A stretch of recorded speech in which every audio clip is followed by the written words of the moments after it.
शुरुआत में हमें एक फाइट का सीन दिखाया जाता है जहाँ पर एक फाइटर दूसरे फाइटर को पीट देता है। एक लड़की भी उन्हें लड़ते हुए देख रही होती है। तभी हम देखते हैं कि वो फाइटर सभी को फाइटिंग के लिए चैलेंज करने लगता है। तभी एक नकाबपोश फाइटर वहाँ पर आता है और उसका चैलेंज एक्सेप्ट कर लेता है। हम देखते हैं कि जैसे वो अपने कपड़े उतारता है वो फाइटर उससे डरने लगता है और हम देखते हैं कि वो उससे लड़ने के लिए मना कर देता है। फ्रैंकी भी ये सब देख रही होती है। तब जैक को फाइट के पैसे मिल जाते हैं।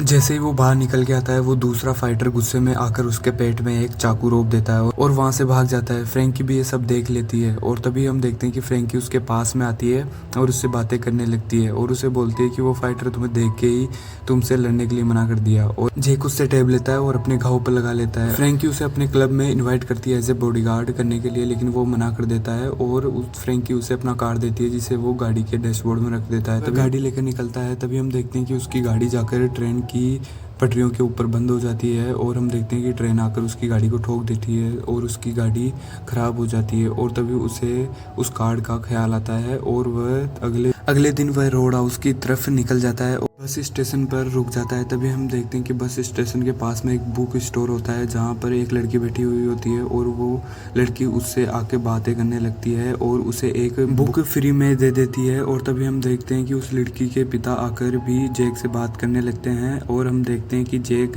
उनसे बात करके वह बुक लेकर रोड हाउस की तरफ निकल जाता है। वह रोड हाउस पहुंच जाता है। रोड हाउस में जाकर वह फ्रैंकी से बात करता है। फ्रैंकी उसे बिली से इंट्रोड्यूस करवाती है और वो बारटेंडर के पास जाकर बैठ जाता है। बारटेंडर उसे बताती है कि तुमसे पहले भी यहाँ पर कई बॉडीगार्ड थे। शाम का सीन दिखाया जाता है जहाँ पर रोड हाउस में बहुत सी लड़ाइयाँ होने लगती है और बिली उन्हें कंट्रोल करने लगता है और जैकी ये सब देख रहा होता है। तभी हमें कुछ मोटर बाइकर को दिखाया जाता है जो कि वहाँ अंदर आते हैं और वहाँ पर तोड़फोड़ मचाने लगते हैं। तभी जैकी उनके पास जाता है और उनसे बोलता है कि बाहर खड़ी बाइक तुम्हारी है और इतना कहकर वह बाइक की ओर जाने लगता है। तभी वो गुंडा भागकर बाहर निकलता है और जैक उन्हें बोलता है कि मैं तो बस तुम्हें बाहर निकालने के लिए बाइक का नाम ले रहा था। और इतना कहकर जैक उसे एक थप्पड़ मारता है और उसके सारे आदमियों को भी पीटने लगता है, उन्हें पीट कर बेहोश कर देता है। तभी हम देखते हैं कि जैक उन्हें वैन में डालकर हॉस्पिटल भी पहुंचाता है और तभी जाते हुए उसे एक नर्स से मिलती है। वो उसे बोलती है कि तुम जैसों की वजह से जरूरतमंद लोगों को इमरजेंसी ट्रीटमेंट नहीं मिल पाता है। और इतना कहकर वो उसका घाव देख लेती है और उसे बोलती है कि ट्रीटमेंट करवा लो। पहले उसका ट्रीटमेंट कर देती है। हम देखते हैं कि हॉस्पिटल के बाहर दो बंदे जैक पर नजर रख रहे होते हैं। तभी हमें रोड हाउस का सीन दिखाया जाता है जहाँ पर सभी लोग जैक की बात कर रहे होते हैं। तभी फ्रैंकी उसे रहने के लिए एक बोर्ड देती है और उस बोर्ड की साफ सफाई करता है और वहीं पर रहने लगता है। तभी हमें फ्लैशबैक का सीन दिखाया जाता है जहाँ पर जैक यूएफसी फाइट कर रहा होता है। तभी हमें बारटेंडर को दिखाया जाता है जो कि उसकी नींद तोड़ देती है।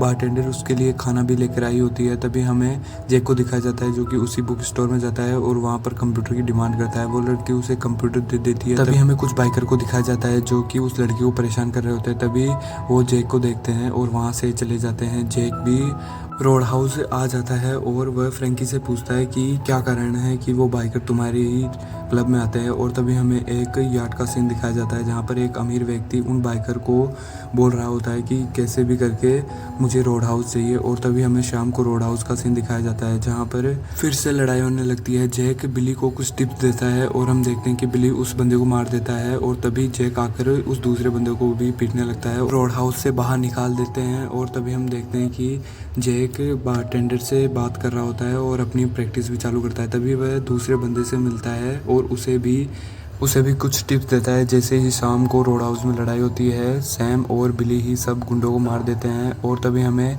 जैक के फाइटिंग का सीन दिखाया जाता है जहाँ पर वो कितना एंग्री होता है और इसी के साथ उसकी आंखें खुल जाती है और वो एक रेस्टोरेंट में जाता है जहाँ पर उसे वही नर्स मिलती है। वो उससे बातें करने लगता है और तभी हमें रोड हाउस का सीन दिखाया जाता है जहाँ पर म्यूजिक चल रहा होता है। और तभी जैक आकर रोड हाउस की मालिक से उसके बारे में पूछने लगता है कि कुछ ना कुछ गड़बड़ है, तभी ये सब तुम्हारे पीछे पड़े हैं। और तभी हम देखते हैं कि शाम को जैक जैसे ही अपने घर जाने लगता है पीछे से कोई कार आकर उसके ऊपर हमला कर देती है और बैक में आकर भी उसके ऊपर हमला करती है और जैक नदी में गिर जाता है।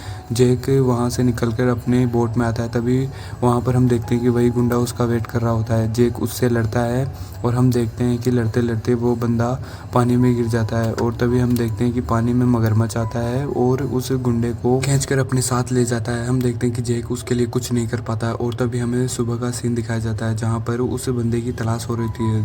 तभी हम देखते हैं कि उस बंदे की डेड बॉडी उन्हें नहीं मिलती। तभी जैक बुक स्टोर वाली लड़की के पास जाता है और कंप्यूटर में रोड हाउस के बारे में रिसर्च करने लगता है और उसे एक शॉकिंग न्यूज पता चलती है कि रोड हाउस ड्रग डीलर के लिए बहुत इंपॉर्टेंट है। वहां से जाने लगता है। एक गुंडा उसे गन दिखाकर उसके साथ चलने के लिए बोलता है और जैक उसके पास आता है, उसकी गन छीनकर उसकी उंगलियां तोड़ देता है और उसकी सारी बुलेट्स वहीं पर खाली कर देता है। तभी दूसरा बंदा आता है और वो उसे बोलता है कि अपने बॉस को मेरे पास भेज दे और तभी हम देखते हैं कि रोड हाउस आकर वो ये बात फ्रैंकी को बताता है और बिली को अपने आदमियों पर बहुत गुस्सा आता है और तभी हम देखते हैं कि बिली बहुत टेंशन में होता है और उसके पास अपने डैड का फ़ोन भी आता है। वो उससे बोलते हैं कि तुमसे नहीं होता तो मैं कर लूँगा और तभी हमें इस कहानी के मेन विलन मैकग्रेगर को दिखाया जाता है जो कि एक कमरे से निकलता है और सड़क पे चलते चलते उसे एक कोट पसंद आ जाता है। वो उसे मारता है और उस पूरी दुकान को जलाकर वो कोट लेकर रोड हाउस की तरफ निकल जाता है और तभी हमें जैक को दिखाया जाता है जिसके पास वही नर्स आती है और वह उसे अपनी बोट में बिठाकर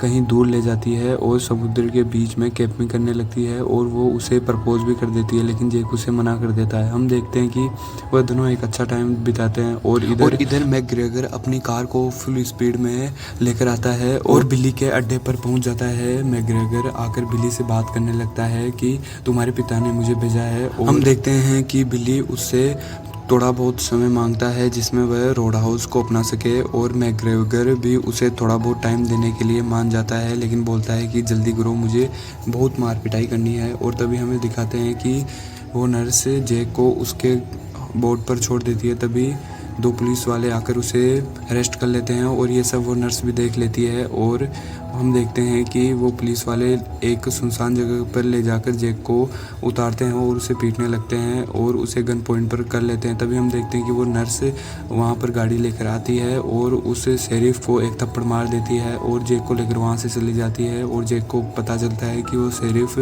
उस नर्स के पिता हैं। और तभी हमें उन दो गुंडों को दिखाया जाता है जो कि बुक स्टोर की तरफ जाते हैं और ये सीन यहीं पर कट हो जाता है। हमें शाम को रोड हाउस का सीन दिखाया जाता है जहाँ पर जैक बारटेंडर से बात कर रहा होता है। तभी वहाँ पर बिली आता है और जैक से बात करने लगता है कि तुमने मुझे बुलाया था और मैं आ गया और उसे अपनी पुरानी बातें याद दिलाने लगता है कि कैसे उसने अपने ही दोस्त को एक UFC फाइट के दौरान मार गिराया था और वो वहाँ से चला जाता है और हम देखते हैं कि उसका सेल्फ कॉन्फिडेंस टूट जाता है। वह मैकग्रेगर को बोल देता है। मैकग्रेगर आकर वहाँ पर तोड़फोड़ करने लगता है और जैक कुछ भी नहीं कर रहा होता है। मैकग्रेगर वहाँ पर गा रहे बंदों पर भी हमला कर देता है और उनकी जाली तोड़ने लगता है और हम देखते हैं कि बिली और वो दूसरा बंदा आकर उसे रोकने की कोशिश करते हैं लेकिन मैकग्रेगर उन दोनों पर भारी पड़ जाता है और तभी हम देखते हैं कि जैक उठकर मैकग्रेगर के पास जाता है और मैकग्रेगर उसे देखकर बहुत खुश होता है और उसे पीटने लगता है। हम देखते हैं कि जैक अब उतना तेज़ नहीं रहा और वह मैकग्रेगर से मार खाने लगता है और मैकग्रेगर उसे पीटने लगता है। हम देखते हैं कि उन दोनों की बहुत तेज़ और बहुत भयंकर लड़ाई होती है और मैकग्रेगर उसे बाहर लाकर फेंक देता है और हम देखते हैं कि जैक वहाँ से चुपचाप जाने लगता है और वो नर्स से भी कुछ नहीं बोलता और हम देखते हैं कि वहाँ पर पुलिस आ जाती है और रोड हाउस का बहुत बुरा हाल हो रखा होता है। तभी वह अपनी वोट में आता है और वहाँ पर अपना सामान पैक करने लगता है और हमें दिखाया जाता है कि टॉम ने अपने इन्वेस्टर से बहुत सारे पैसे मंगवाए हैं और हमें दिखाया जाता है कि वह उसी बात को सोच रहा होता है। तभी हमें जैक को देखते हैं कि जो बुक स्टोर पर आता है और देखता है कि पूरा बुक स्टोर जला हुआ है और उसे समझ में आता है कि ये सब टॉम ने ही किया होगा और वह गुस्से से लाल हो जाता है। वह वहाँ से जाने का प्लान कैंसिल कर देता है और टॉम के अड्डे पर आता है और आकर सीधे उससे गुंडे पर हमला कर देता है और हम देखते हैं कि उसके गर्दन की नस एक बार में ही तोड़ देता है और उसे स्विमिंग पूल में गिरा देता है। हम देखते हैं कि वो वहीं मर जाता है। उसकी डेड बॉडी लेकर आकर एक वैन में डालने लगता है। तभी एक बंदा उससे बात करने लगता है कि मुझे मत मारना और वो उसे उन पैसों के बारे में बता देता है जो कि कल सुबह वहाँ से जाने हैं और हमें UFC फाइटिंग का सीन दिखाया जाता है जहाँ पर उसने कैसे अपने ही फ्रेंड को गुस्से में आकर पीट पोस्टर मार दिया था। उसी के साथ उसकी नींद उड़ जाती है। हम उस गुंडे को देखते हैं जिसे उसने फ्रीजर में बंद किया होता है। तभी हमें सुबह का सीन दिखाया जाता है जहाँ पर एक पुलिस वाला पैसों का बैग बोट में डालने लगता है। तभी वहाँ पर जैक आकर उन पैसों को ले लेता है और बोट को समुद्र में फेंक देता है और उस गुंडे की बॉडी को आकर उस पुलिस वाले की गन से शूट कर देता है और उस पुलिस वाले के सिर पर मार के बेहोश कर देता है और खुद जाकर पुलिस को बताता है कि उसने वहाँ पर 2 बंदों की लाश देखी। जैक बोट पर आकर बम बनाने लगता है और तभी हम देखते हैं कि शेरिफ उसके पास आता है और बोलता है कि उन्होंने मेरी बेटी को किडनैप कर लिया है और जैक उसकी बेटी को छुड़ाने के लिए मान जाता है। वह पुलिस वाले की बोट चुराता है और बोट से जाने लगता है। तभी हमें मैकग्रेगर को दिखाया जाता है जो कि टॉम के अड्डे पर आता है और वहाँ पर हालत देखकर समझ जाता है और तभी हमें जैक को दिखाया जाता है जो कि क्रूज पर आता है और शेरिफ और टॉम को एक साथ बैठा देखकर बोलता है कि तुम्हें देखकर तो नहीं लग रहा कि तुम्हारी बेटी किडनैप हो गई है। और तभी टॉम उसे बोलता है कि उसने उसकी बेटी को सच में किडनैप कर लिया है। टॉम अपने पैसे के लिए पूछता है लेकिन जैक नहीं बताता और तभी हम देखते हैं कि मैकग्रेगर वहाँ पर आ जाता है। टॉम एक बटन दबाता है और वो बोट फट जाती है और हम देखते हैं कि वह पीटने लगता है उन सभी बंदों को और उस नर्स को ढूंढ लेता है। हम देखते हैं कि नर्स और जैक समुद्र में गिर जाते हैं। नर्स एक बोट में बैठती है तो टॉम उसे लेकर वहाँ से निकलने लगता है और जैक पीछे छूट जाता है। तभी मैकग्रेगर उसके ऊपर बोट चढ़ाने की कोशिश करता है लेकिन वह गलती से बोट में आ जाता है और उसकी बोट लेकर टॉम का पीछा करने लगता है और तभी हम देखते हैं कि टॉम और उसकी बोट भिड़ जाती है और जैक उड़कर सीधा टॉम की बोट में आ गिरता है और टॉम से नर्स और जैक लड़ने लगता है और तभी हम देखते हैं कि नर्स और जैक बोट से गिर जाते हैं और बोट सीधा आकर रोड हाउस में भिड़ जाती है। तभी हमें मैकग्रेगर को दिखाया जाता है जो कि सीढ़ियों से ऊपर चढ़ता है। मैकग्रेगर को ऊपर चढ़ता हुआ शेरिफ भी देख लगता है। मैकग्रेगर एक गाड़ी को रुकाता है, भी बोट से निकल जाता है और जैक टॉम को ढूंढने लगता है और तभी हम देखते हैं कि टॉम जैक पर हमला कर देता है। जैक टॉम को बहुत तोड़ता है और तभी हम देखते हैं कि मैकग्रेगर आकर सीधा रोड हाउस में कार भिड़ा देता है और जैक और मैकग्रेगर की लड़ाई होने लगती है। वह दोनों एक दूसरे को बहुत कड़ी टक्कर देते हैं और हम देखते हैं कि मैकग्रेगर जैक पर भारी पड़ रहा है और वो उसके पेट में एक लकड़ी का टुकड़ा घुसा देता है। तभी हम देखते हैं कि टॉम उससे आकर बोलता है कि इसे मार दो और मैकग्रेगर टॉम को ही मार देता है। मैकग्रेगर एक लकड़ी से जैक के ऊपर हमला करता है लेकिन जैक अपने पेट में रुपी हुई लकड़ी से उसके ऊपर हमला करता है और उसे वहीं पर मार देता है। और हम देखते हैं कि वहाँ पर नर्स भी आ जाती है और शेरिफ उसे वहाँ से निकलने के लिए बोलता है और हम देखते हैं कि रोड हाउस की साफ सफाई चल रही होती है। सब मिल बांट कर रोड हाउस की सफाई कर रहे होते हैं और तभी हमें जैक को दिखाया जाता है जो कि बुक स्टोर पर आता है, उस लड़की से बात करता है और तभी हमें दिखाया जाता है कि उसने सारे पैसे बुक स्टोर के अंदर रख दिए हैं और वो बस में बैठकर वहाँ से चला जाता है।